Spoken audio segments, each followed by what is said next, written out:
दोस्तों अक्सर हमारी आंखें सुर्ख हो जाती हैं। आखिर इस सुर्खी की क्या वजह है? आखिर क्यों हमारी आंखें सुर्ख हो जाती हैं और क्यों हमें आंखों में खारिश लगने लगती है? इसकी वजह और ट्रीटमेंट जानने के लिए वीडियो को आखिर तक देखिएगा। तो आइए वीडियो को शुरू करते हैं। दोस्तों आंखों का सुर्ख होना मतलब रेडनेस सफाई का हो जाना एक आम सी बात है जो कि कई वजूहात की वजह से पैदा हो सकता है। दोस्तों सबसे पहली वजह है कंजंक्टिविटिस। दोस्तों ये एक आम इन्फेक्शन है जिसकी वजह से आंखों में सुर्खी या खारिश पैदा हो सकती है और हमारी आंखें लाल हो जाती है। दोस्तों आंखों के अंदर एक पतला सा पर्दा होता है जो कि आंखों की पलकों के अंदर होता है और इस पर्दे ने आंखों के सफेद हिस्से को ढांपा होता है और जब ये पर्दा सूज जाता है तो इस पर्दे के सूजने को कंजंक्टिविटिस कहा जाता है।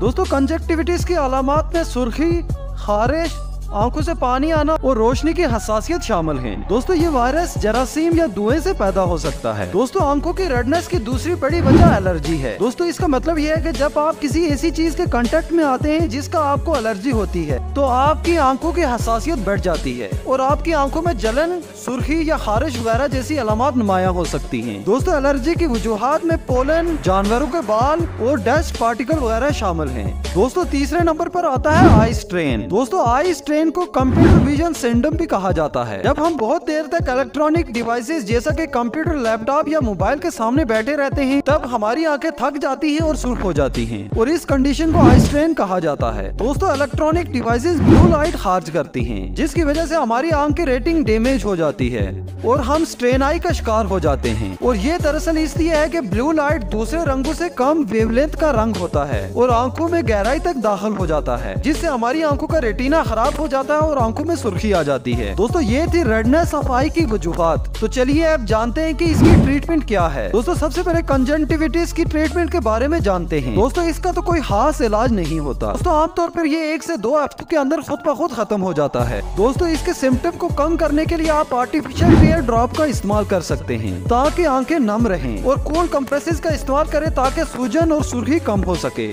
दोस्तों आइए अब बात करते हैं एलर्जी के इलाज के बारे में। दोस्तों एलर्जी के इलाज के लिए आप एंटीहिस्टामाइन आई ड्रॉप इस्तेमाल कर सकते हैं या आपको चाहिए कि आप एलर्जी के मुमकिन जराए से जितना हो सके परहेज करें। इसके इलाज के लिए आप सनग्लासेस का इस्तेमाल भी कर सकते हैं ताकि आपकी आंखें महफूज रहें और आप एलर्जी पैदा करने वाली चीजों को भी अपनी आंखों से दूर रख सकें। दोस्तों चलिए आप आखिरी वजह आई स्ट्रेन की ट्रीटमेंट के बारे में बात करते हैं। दोस्तों आई स्ट्रेन की ट्रीटमेंट करने के लिए आपको चाहिए कि आप कुछ फासले से इलेक्ट्रॉनिक डिवाइसेस का इस्तेमाल किया करें और हर 20 मिनट के बाद अपनी आंखों को आराम दे और आपको चाहिए कि आप ज्यादा से ज्यादा अपनी आंखों को झपकें क्योंकि ज्यादा से ज्यादा आंखों को झपकना आंखों को नम करता है और आपकी आंखों की सुर्खी और तकलीफ को कम करता है। दोस्तों उम्मीद है कि इस वीडियो से कुछ नया सीखने को मिला होगा। ऐसी मजीद इंफॉर्मेटिव वीडियोस के लिए डिजिटल पठान यूट्यूब चैनल को सब्सक्राइब करें।